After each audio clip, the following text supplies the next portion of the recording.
భారత సాంకేతిక రంగంలో ఒక చారిత్రక ముందడుగు చిప్స్ టు స్టార్టప్ కార్యక్రమంలో భాగంగా Osmania university, Chaitanya Bharathi institute of technology సంయుక్తంగా స్వదేశీ సెమీకండక్టర్ చిప్ను అభివృద్ధి చేసి ప్రధానమంత్రి నరేంద్ర మోదీ దృష్టికి తీసుకెళ్లారు. ఈ విజయం భారత ఎలక్ట్రానిక్స్ రంగంలో కొత్త అధ్యాయాన్ని తీసుకొస్తుంది. వివరాలు చూద్దాం. సెమీకండక్టర్ చిప్లు ఆధునిక సాంకేతికతకు వెన్నెముక. ఎలక్ట్రానిక్ పరికరాలు సమర్థవంతంగా పనిచేయడానికి ఈ చిప్లు కీలకం. చిప్స్ టు స్టార్టప్ కార్యక్రమంలో భాగంగా ఉస్మానియా యూనివర్సిటీ, సిబిఐటి సంయుక్తంగా all digital phase locked loop ADPLL చిప్ను అభివృద్ధి చేశాయి. 180nm CMOS టెక్నాలజీతో మొహాలీలోని సెమీకండక్టర్ ల్యాబొరేటరీలో ఈ చిప్ను తయారు చేశారు. ఈ చిప్ను OU vice chancellor professor Kumar Mogalram ఆవిష్కరించారు. ఈ సందర్భంగా ఓయూ ఇంజనీరింగ్ కళాశాల ప్రిన్సిపల్ చంద్రశేఖర్ మాట్లాడుతూ చిప్ అభివృద్ధి భారత సెమీకండక్టర్ పరిశ్రమలో ముందడుగన్నారు. తమ బృందం కృషి, ఓయూ, సిబిఐటి సహకారంతో ఈ విజయం సాధ్యమైందని తెలిపారు. అయితే సెమికాన్ ఇండియా 2025 సదస్సులో కేంద్ర మంత్రి అశ్విని వైష్ణవ్ ఈ చిప్ను ప్రధాని మోదీకి బహూకరించారు.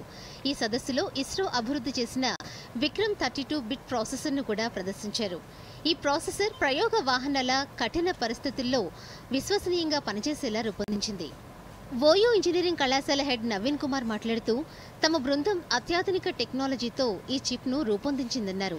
ఇది భవిష్యత్ ఆవిష్కరణలకు మార్గం సుగమం చేస్తుందన్నారు. స్వదేశీ సెమీకండక్టర్ పరిశోధనలో ఇది పెద్ద విజయమని తెలిపారు. మైల్ స్టోన్, ఇన్ఫాక్ట్ డిపార్ట్మెంట్ కానీ యూనివర్సిటీ కానీ ఇది పెద్ద మైల్ స్టోన్. ఎందుకంటే ఇంతవరకు ఎప్పుడూ చేయలేదు ఇట్లాంటి development. Real time product develop చేసి తర్వాత అక్రాస్ ది కంట్రీ వాడడం అనేది చాలా గర్వకారం ఉంది. మా యూనివర్సిటీకి కానీ ఎస్పెషల్లీ మా డిపార్ట్మెంట్కి వీఆర్ వెరీ హ్యాపీ. మాకు NBA అక్రిడేషన్ కానీ NAAC కానీ దీని కూడా మాకు చాలా ఉపయోగపడుతుంది. ఇది ఇట్లాంటివన్నీ మాకు స్టూడెంట్స్ కానీ చాలామంది ఇన్వాల్వ్ అయ్యారు. PhD స్కాలర్స్ కూడా ఇన్వాల్వ్ అయ్యారు ఈ డెవలప్మెంట్ దానికి. So it's real time product and ఇది ఫర్దర్గా స్టార్టప్ కూడా చాలా ఉపయోగపడుతుంది. సెమీకండక్టర్లు విద్యుత్ ప్రవాహాన్ని నియంత్రించడంలో కీలక పాత్ర పోషిస్తాయి. డయోడ్లు, ట్రాన్సిస్టర్లు, ఇంటిగ్రేటెడ్ సర్క్యూట్ల తయారీకి ఇవి ఎంతో అవసరం.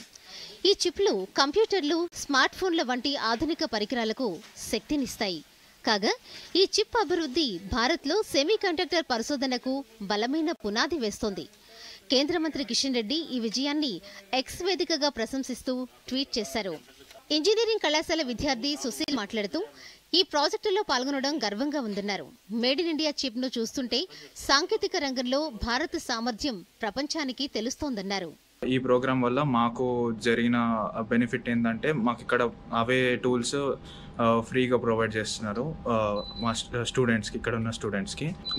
దానివల్ల మాకు ఇక్కడ కొన్ని ఇంటర్న్షిప్ ఆపర్చునిటీస్ అండ్ కొన్ని వర్క్స్ ప్రొవైడ్ చేస్తున్నారు. సో దట్ మాకు ఎక్స్పోజర్ కలిగడానికి ఇక్కడ ఇంకా మాకు మంచి boards like industry standard boards provide చేస్తున్నారు. సో దట్ మేము వాటి మీద ఇంప్లిమెంట్ చేయడానికి మాకు కూడా అవకాశం దొరకడానికి ఛాన్స్ దొరుకుతుంది. ఈ స్వదేశీ చిప్ అభివృద్ధి భారత్ను సెమీకండక్టర్ రంగంలో గ్లోబల్ హబ్గా మార్చే దిశగా ఒక మహత్తర అడుగు. ఉస్మానియా యూనివర్సిటీ, సిబిఐటి బృందాల కృషి దేశ యువతకు స్ఫూర్తిదాయకం. భారత సాంకేతిక రంగం ఈ విజయంతో మరింత ఉజ్వల భవిష్యత్తు వైపు సాగుతోంది. Bureau report, Doordarshan news.